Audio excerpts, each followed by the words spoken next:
The faculty lounge hummed with end-of-week chatter. Teachers sipped lukewarm coffee and swapped complaints about students who just didn't care anymore.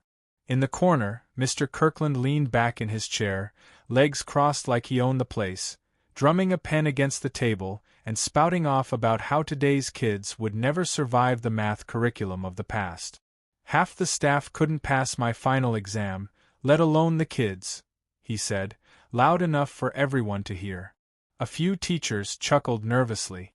No one wanted to challenge him.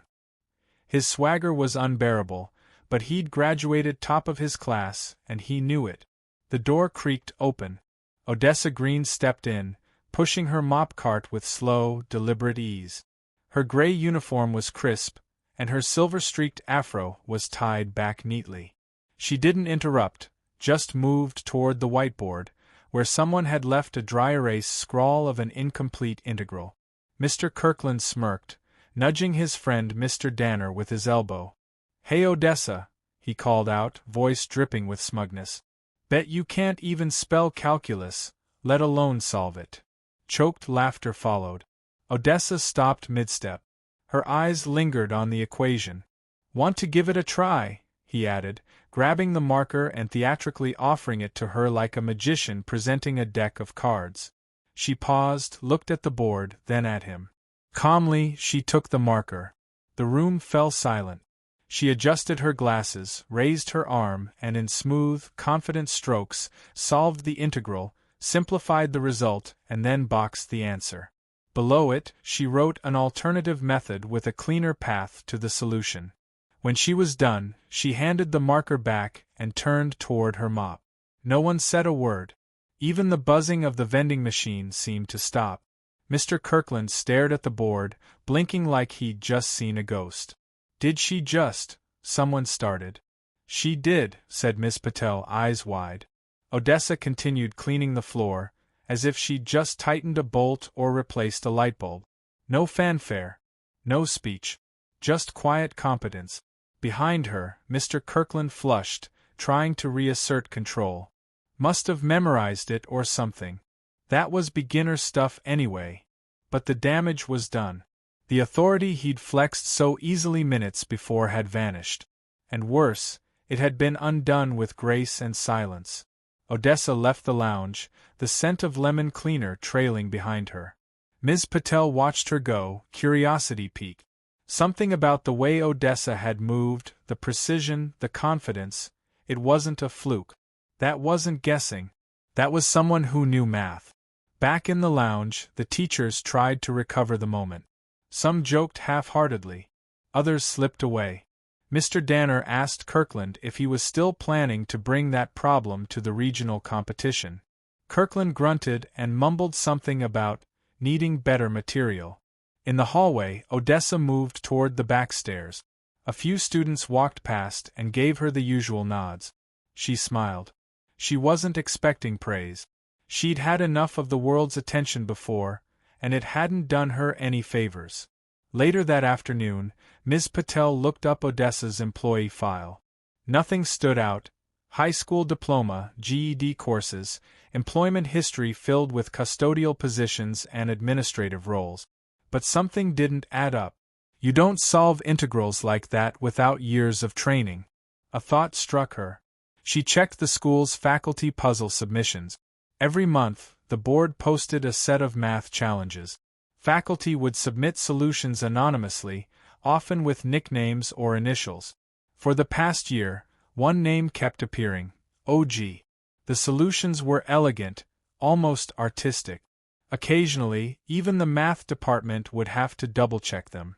OG had to be her. At the end of the day, as students filtered out, Ms. Patel caught up with Odessa near the science wing. "Hey," she said, trying not to sound too eager. "You, really know your math." Odessa looked at her, amused. "That's just cleaning up an old mess.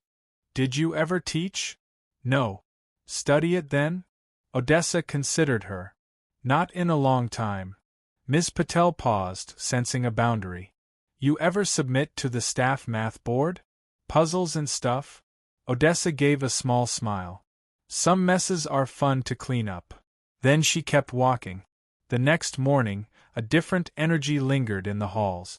Word had spread. Not loudly, not officially, but teachers who were in the lounge talked.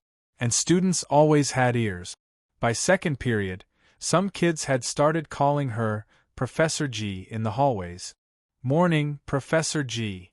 Professor, you got any tips for Mr. K's pop quiz?" Odessa brushed them off with polite chuckles, but she noticed. And she felt it. At lunch, 2 students brought her a fresh coffee. "Best janitor in the world," one said. "Also apparently better at math than our math teacher." Odessa shook her head, but the smile lingered longer than usual. She hadn't intended to shake anything up. She'd lived long enough to know how the world worked. Keep your head down. Do the work. Go home. Repeat. But the truth is, the fire never left. She just buried it deep. Years ago, she'd walked out of a graduate seminar with a bright future ahead. She had a thesis proposal on nonlinear systems that made professors lean in closer. Then her sister got sick. Her niece needed care. The math didn't matter anymore. The world moved on without her. She took a job. Then another. Nothing stable. Then, eventually, this school. Cleaning the floors beneath whiteboards filled with things she used to dream about. That evening, back in her apartment, Odessa sat at her small dining table with a pad of paper and an old scientific calculator. She scribbled something in the margin, looked at it, and shook her head. "Beginner stuff, huh?" She flipped to a clean sheet and started writing a differential equation from memory. The numbers always made sense. People, not so much. But today? Today she'd reminded them. No yelling. No protest signs. No arguments. Just math. Just truth. Monday came quietly, but the atmosphere in the school had shifted. It wasn't loud or obvious, but something was different. A janitor solving a calculus problem better than the math teacher? That kind of thing didn't just vanish over a weekend. The rumor moved through the halls, from whispered conversations in teacher lounges to half-joking remarks in math class. Some students repeated it like a challenge, others like a legend. Ms. Patel couldn't stop thinking about it. She wasn't just impressed, she was curious. That kind of fluency with complex math wasn't something you stumbled across. Odessa hadn't hesitated. She hadn't second-guessed. It was muscle memory. That kind of ease comes from years of practice. Not just education, but immersion. At lunch, Ms. Patel made her move. She found the stack of past faculty math challenge submissions, the ones posted by the Advanced Learning Committee every quarter. Most teachers ignored them. A few contributed, Kirkland herself and a couple of others. But every time, there was one standout. Oh gee, the solutions were more than just correct. They were elegant, with shortcuts, cleaner logic paths, and the occasional comment that bordered on poetic. She checked the timestamp. Always submitted in the evening. Always anonymous. Oh gee. Odessa Green. It had to be her. No one else on campus had those initials, and no one else solved math like that. Ms. Patel ran her fingers over the pages. This wasn't just natural talent. This was someone who had been trained at the highest level, and hadn't forgotten a thing. After school, she found Odessa wiping down lockers near the science wing. "I think we need to talk about your solutions," Ms. Patel said without preamble. Odessa didn't flinch. She kept cleaning. "You're OG, right?" Odessa glanced at her, then returned to her work. "People leave problems. I don't like to leave them unsolved. That's not just solving. That's teaching. That's mastery." Odessa looked at her for a moment, then sighed. "I used to love it. Still do. But life, it didn't leave space for that." Ms. Patel hesitated. "You studied MIT. Class of '92. Mathematical Sciences." The answer was simple, but the weight behind it made Ms. Patel feel like she was peeling back something sacred. Odessa didn't offer more, and Ms. Patel didn't push. She knew enough. The rest could come later. That night, Odessa sat on her worn couch, a tattered hardcover textbook beside her. Her fingers traced the margin notes she had once scribbled 2 decades ago. Her name had been on conference lists. She had once stood at podiums. Then came her sister's cancer. Then guardianship of her niece. Then part-time jobs, rent, food, survival. The math never left her, but the world forgot her. Now a kid had called her Professor G. And for the first time in years, it didn't sound like mockery. By Tuesday, students had picked up on more than the story. They started noticing how Odessa moved through the building, not just cleaning, but checking. Not just scrubbing, but listening. She helped a freshman fix a broken locker hinge using a principle of leverage most physics students didn't grasp. She guided a senior on balancing a chemical equation when she overheard him stressing outside chemistry class. Word spread faster. One student, Jamal, a quiet sophomore with a talent for numbers but no confidence, followed her around with questions. Odessa didn't brush him off. She answered simply, clearly, like a peer, not a janitor pretending to be smart. He lit up, told his friends. They came too. By Thursday, she had a small circle, 3, sometimes 5 students, who waited for her near the library after final period. They asked questions, and she gave them answers that made more sense than the textbooks. One even started recording her explanations to review later. The math department noticed. Some were intrigued, some uneasy.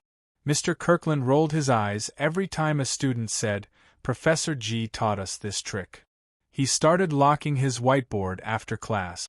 Meanwhile, Ms. Patel approached the principal with a quiet suggestion.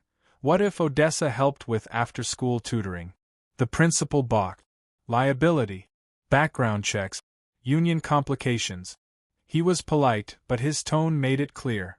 She's a janitor. When Ms. Patel pushed, he said, "Let's not open that door." Odessa heard about it through the grapevine. She wasn't surprised. She'd learned years ago that doors don't open unless someone knocks them off the hinges. But something inside her had stirred. Not anger. Not even pride. Purpose. A week later, a new flyer went up on the school bulletin board. Math Masters League, now open to all certified staff.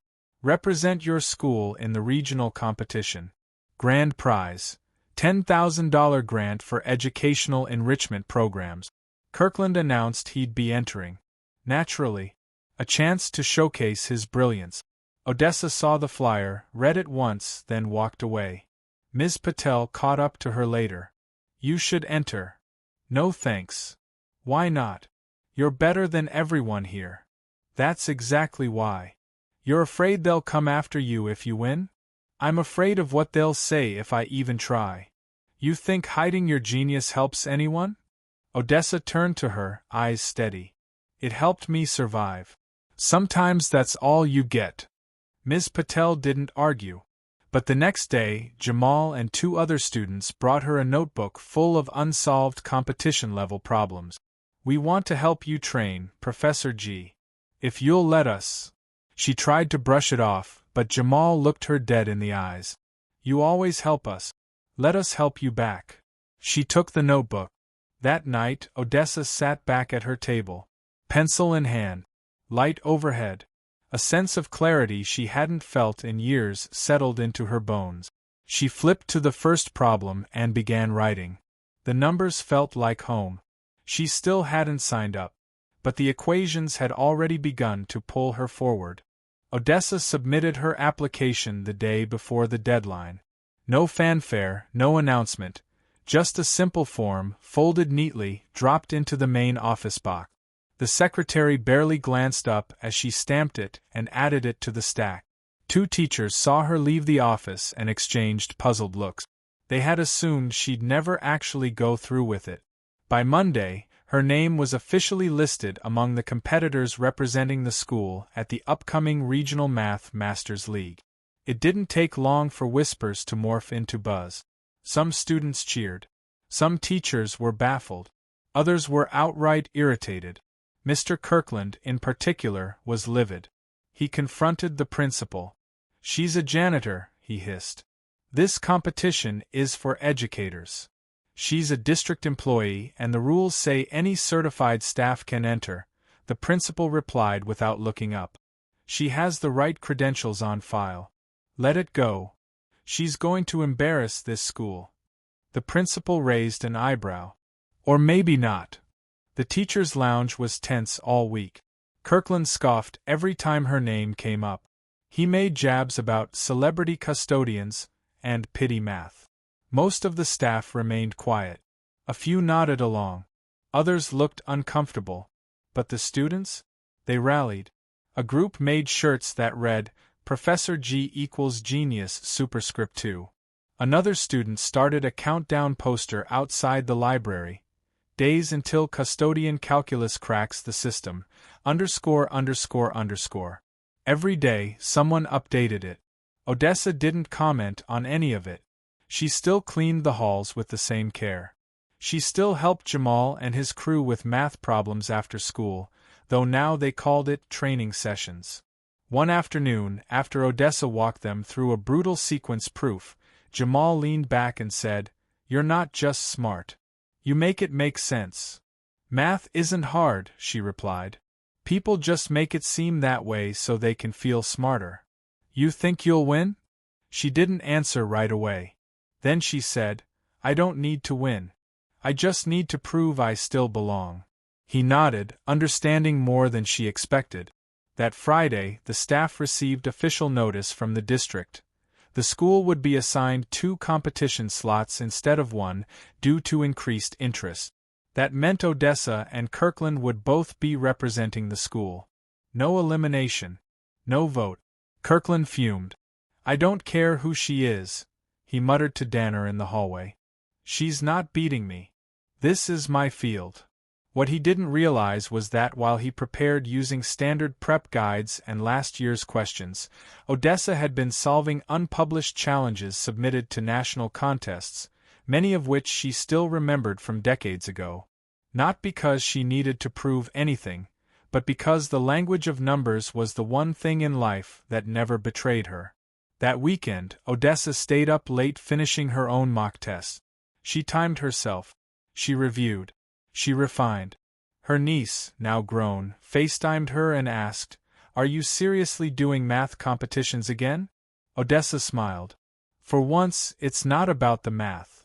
When Monday rolled around, the students lined the hallways with signs.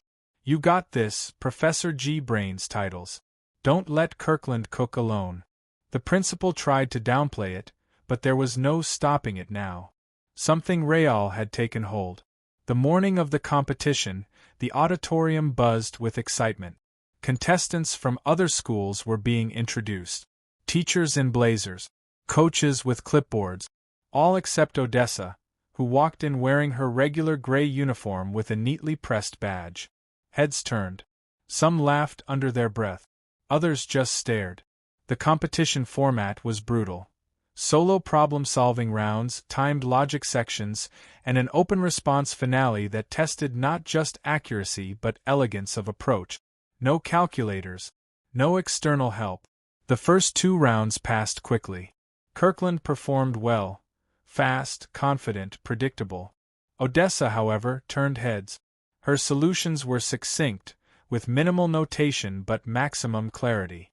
She was quiet, methodical, unfazed. Judges started to murmur. By the time the final round came, only 5 contestants remained. Kirkland sat tall, smirking at Odessa from across the table. She didn't return the glance. The last question dropped. A complex calculus problem layered with a hidden symmetry trick. It wasn't just difficult, it was a trap for overthinkers. Most contestants fell into it. Odessa recognized the trick within seconds. Instead of brute forcing it, she rewrote the problem using an identity she'd learned in grad school, then simplified it into a sequence, then back into a clean expression. Her final answer was 4 lines shorter than anyone else's. She boxed it. Put the pen down. Kirkland looked over in disbelief.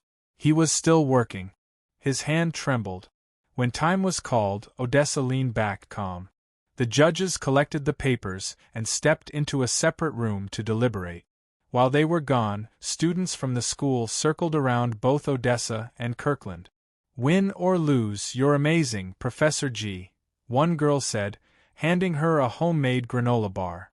Kirkland stared straight ahead, silent. 15 minutes later, the results were posted. Odessa Green, first place. The auditorium erupted. Students cheered. Other schools gawked. The faculty from her school stood frozen. Kirkland remained seated, expression unreadable. Some whispered rigged. Others just blinked. Odessa stood when her name was called to receive the medal. A district official handed her a certificate and congratulated her. Then came the final announcement. The winner could assign the $10,000 education grant to a program of their choosing. She didn't hesitate. "I'd like the funds to go to this school's tutoring and enrichment program, specifically to expand access to students who've been left behind." No speech. No gloating. Just clarity. Later that night, as the bus pulled away, Odessa sat beside the window, the medal tucked in her coat pocket. She looked out at the dim lights of the city and allowed herself a quiet, satisfied smile. The world didn't expect much from her. But then again, the world hadn't asked the right questions. The school was different after that. Not because the walls changed or the lessons got easier, but because something deeper had shifted. The students had seen what respect looked like when earned, not granted. The faculty had watched a peer they'd overlooked eclipse their best without so much as raising her voice. And Odessa? She continued sweeping the hallways the next morning like she always had, quiet, steady, and unbothered. But the principal couldn't ignore it anymore. He called her into his office that week under the pretense of routine discussion. When she arrived, he had the district superintendent on a video call. They congratulated her on the competition and offered her a part-time position as an academic consultant for the district's math enrichment initiative. It came with a modest stipend, some classroom hours, and the option to help redesign tutoring programs across several schools. She listened quietly, then said, "I'll consider it, but only if I can stay on the custodial team." The principal blinked. "Why would you want to stay there?" "Because that's where the students talk. That's where the real problems get noticed." They didn't get it, but they agreed. Weeks passed. Odessa's influence grew, not because she sought it, but because students now treated her like a mentor. Teachers started stopping her in the hall to ask for insight into certain curriculum problems. Ms. Patel invited her to sit in on a math department meeting. She didn't say much, but when she spoke, everyone listened. Kirkland didn't show up to that meeting. He'd taken a week off for personal reasons after the competition. When he returned, he was quieter, more measured. He no longer joked about her in the lounge. He didn't speak to her much at all, but one afternoon he left a handwritten note in the break room beside a pile of ungraded math packets. "If you see a better way to teach these, feel free." Odessa read it, then spent her evening restructuring the problems in a way that emphasized critical thinking instead of rote memorization. She left the packet on his desk with no signature. He knew who it was. The tutoring program she'd designated for the grant exploded in popularity. Students who'd never shown interest in academics started staying after school to study. One girl who had been failing algebra said, "If Professor G can be that smart and still scrub floors, maybe there's hope for the rest of us." Odessa pulled her aside later. "You don't need to be like me. You just need to believe that your brain matters." One of the seniors, Malik, approached her with an idea. "Why don't you run a weekend math bootcamp? Not just for tests but for life stuff, like how to budget, apply math to business, tech, coding." Odessa looked at him. "You want to help teach it?" He grinned. "Yeah. You said I was good at explaining. Might as well put it to use." That was the start of something bigger. Students teaching other students. Odessa guiding the guides. A peer-led initiative that took root in the gym over 2 Saturdays a month. By the third session, a district rep dropped in to observe and left speechless. The superintendent called again. Would you consider heading a math mentorship program district-wide? We'll compensate you properly. Odessa didn't answer immediately. Instead, she walked through the halls of the school that night, broom in hand, her mind spinning through memories. Her younger self had wanted to change the world with equations. Life hadn't allowed that path. But maybe this was the new equation. One with unknown variables she was finally starting to solve. She said yes. Soon after, the mentorship initiative began under a new banner: Equity by Numbers. Odessa crafted the curriculum, blending core skills with critical applications. How algorithms reinforce bias, how data impacts justice, how logic empowers leadership. Jamal and Malik helped shape the youth angle. Ms. Patel assisted with teacher engagement. Even Kirkland sent in material, anonymously at first, offering rigorous problems that matched Odessa's new approach. Not everything was perfect. Some faculty still whispered that it was performative, that the school was parading the janitor. Others, stuck in the old model, felt threatened by a shift they didn't control. But the impact was undeniable. Test scores in math jumped. Discipline incidents dropped. More students signed up for advanced classes. Odessa's face wasn't on any posters, but everyone knew who'd lit the fuse. And one day a letter arrived. It was from a former MIT colleague who had seen the viral video a student had posted. Just a blurry clip of Odessa solving a calculus proof on the chalkboard in her janitor's uniform.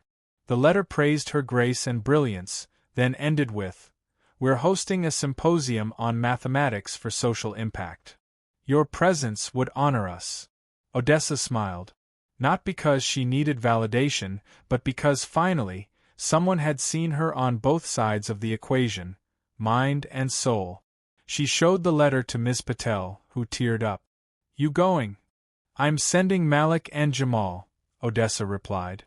"They need to see the world before they change it." But Ms. Patel knew Odessa would go too. Quietly, proudly. The school had gained more than a math champion. It had found a mirror. One that reflected back everything they'd ignored. That brilliance isn't bound by title, that leadership isn't worn like a badge, and that redemption sometimes comes dressed in overalls with chalk dust on the hands. Odessa didn't stop sweeping the floors. Not because she had to, but because walking those halls, broom in hand, let her stay in touch with the heartbeat of the place. Every scuffed tile, every whispered hallway worry, it kept her rooted. She was never above the work. She just reminded everyone what it looked like when the work was done with purpose. No one dared laugh again when she passed. They nodded. They thanked her. And when graduation came, students wrote her name under Most Inspiring Teacher, even though it wasn't technically true. But everyone knew better. And that was the real lesson. The district had never seen a surge in math engagement like this. Enrollment in enrichment programs tripled. Students from underperforming schools were outperforming benchmark. Other school boards took notice, asking how a janitor had ignited the most effective math initiative in years. Odessa didn't seek credit. She credited the kids. But behind closed doors, superintendents, educators, and even think tanks wanted to know more.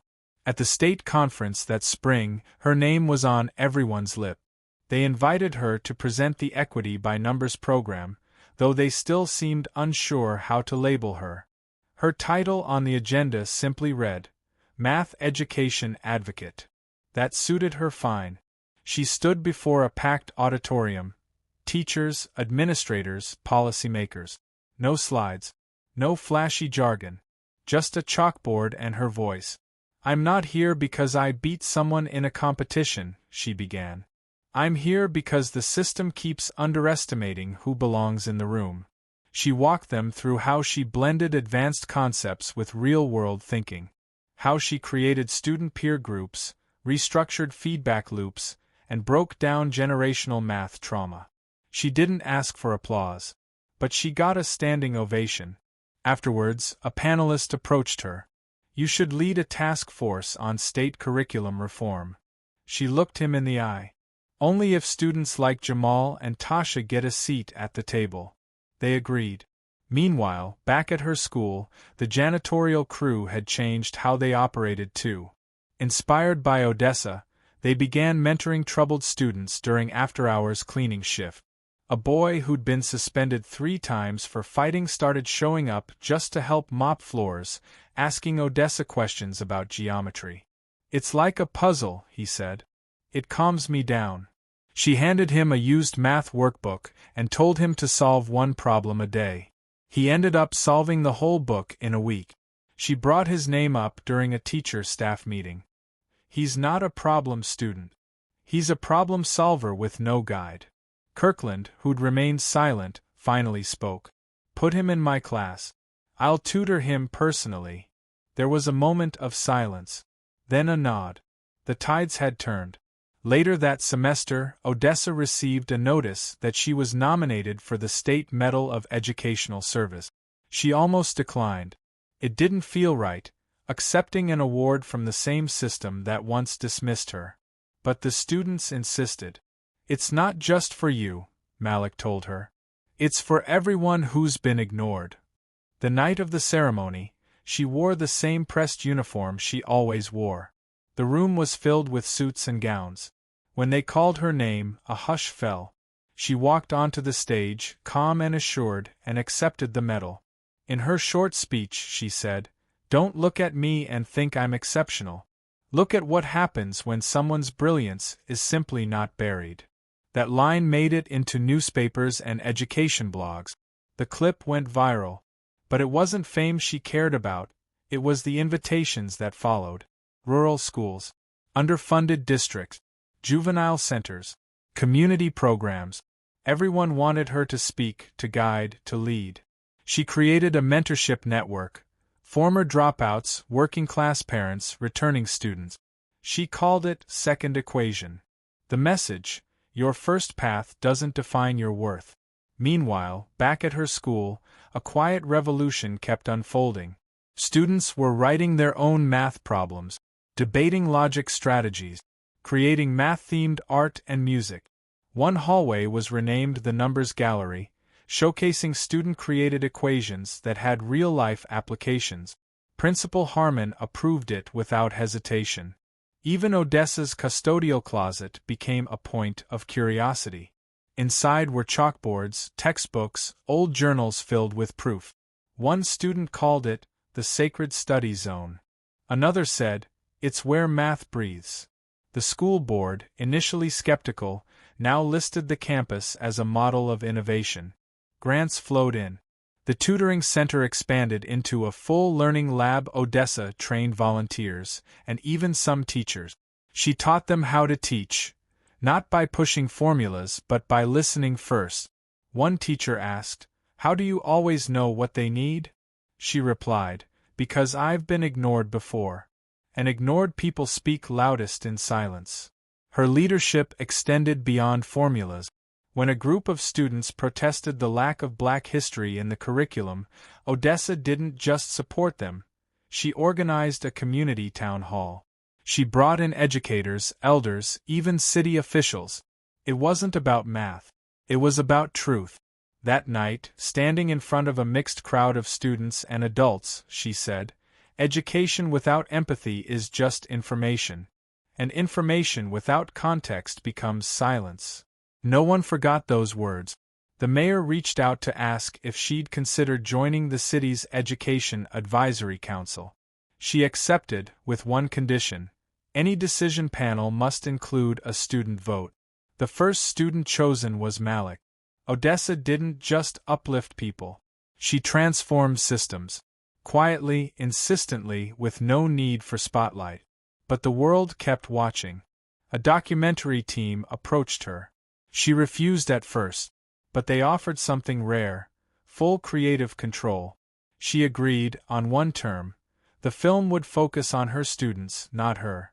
The documentary, Chalk and Grit, premiered online with little promotion and exploded in popularity.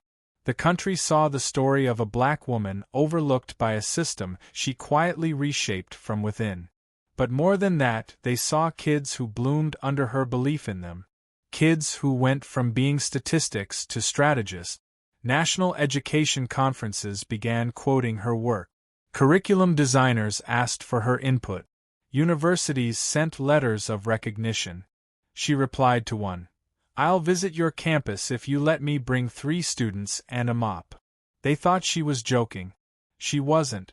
She wanted them to understand that transformation doesn't always wear a suit or speak in citations. Sometimes it wears a name tag and carries a broom. And yet it teaches us the hardest lesson of all: we judge worth by roles, not by impact. But not anymore. Not in this school. Not after her. Odessa wasn't chasing legacy. She was too grounded for that.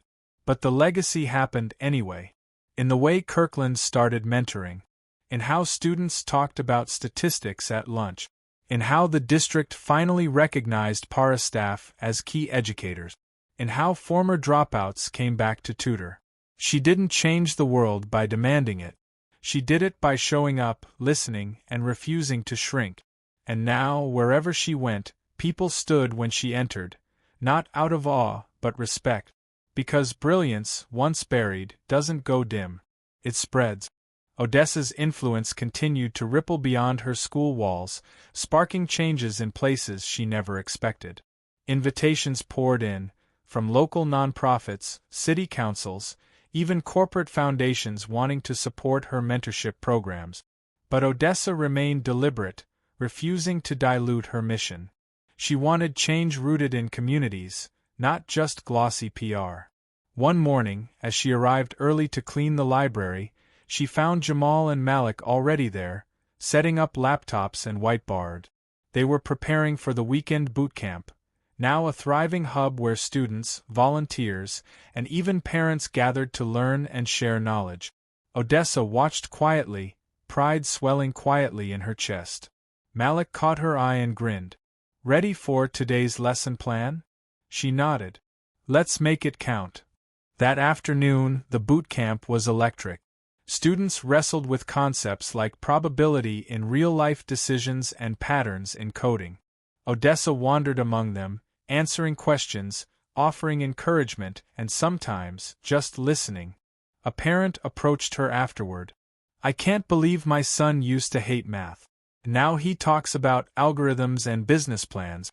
You've given him hope." Odessa smiled. "He had it all along. We just helped him see it."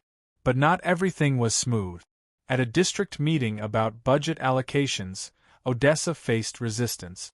Some board members questioned funding the programs she led, framing them as non-essential.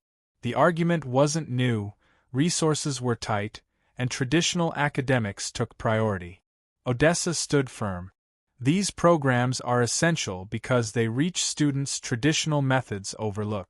Investing here reduces dropout rates and improves community futures. Her words sparked debate. Some peers voiced support, others remained skeptical. After the meeting, Kirkland approached her privately. "I was wrong to dismiss your work. You've saved students I gave up on. I want to help." She nodded. "It's not about me or you. It's about changing how we see all students." Together, they drafted a proposal to restructure math education in the district, incorporating mentorship and real-world applications. It was ambitious and met with mixed reviews, but Odessa's growing reputation gave weight to their ideas. Meanwhile, the students flourished. Jamal launched a coding club. Tasha organized peer study group. Malik spearheaded outreach to middle schools, spreading the mentorship model. Odessa encouraged all of it, knowing leadership grew when nurtured, not imposed. One evening, she sat with a former student who'd once struggled deeply. Now a community college math tutor, he credited Odessa's belief for turning his life around. "You showed me math wasn't just numbers, it was a tool for freedom." Her eyes glistened. "That's the truth everyone needs to hear." At home, Odessa balanced her growing public role with quiet moments of reflection.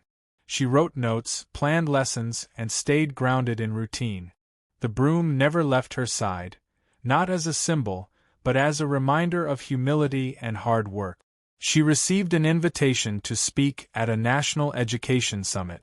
The event would gather policymakers, innovators, and scholars. Odessa accepted, but with conditions. Students would join her, their voices included. She insisted the discussion focus on equity and inclusion, not just policy. On stage, Odessa shared stories of her students, of resilience, creativity, and courage. She challenged the audience to rethink metrics of success and who gets to define genius. Her words resonated widely, inspiring dialogues and pilot programs across state. But Odessa remained rooted in her community, where real change took shape one student at a time. A documentary crew returned to capture progress, focusing on student mentors and their journeys. Odessa watched from the sidelines, proud but private. She believed the spotlight belonged to the youth, the real heroes. One day, the school announced a new scholarship fund named after her, not for academic achievement alone, but for leadership, grit, and empathy. The first recipients were students from Odessa's mentorship circles. At the awards ceremony, she told the crowd, "This isn't about me. It's about the power in every person here to change their story and the stories of others." The room erupted in applause, students beaming with pride. Through it all, Odessa never lost sight of the lessons she'd learned from being underestimated and overlooked. She taught that true leadership doesn't demand recognition. It inspires growth in others and transforms communities quietly but profoundly. Her journey, from janitor to mentor to catalyst, became a beacon for those ready to challenge prejudice and embrace potential everywhere it hides. And in the halls she still swept each morning, the echoes of laughter, learning, and newfound hope were the loudest proof of all. Change begins when we refuse to let anyone's brilliance go unseen. The final chapter of Odessa's journey was not marked by grand ceremonies or public accolades but by quiet, enduring transformation. The school had changed, the community had changed, and most importantly, the mindset of countless individuals had shifted. What began as a simple janitor's unrecognized genius had become a catalyst for a broader cultural awakening, one that dismantled prejudice, embraced inclusion, and celebrated resilience. Odessa often reflected on how the journey unfolded. She remembered the skeptical glances, the whispered doubts, and the dismissive jokes. Yet, she never wavered.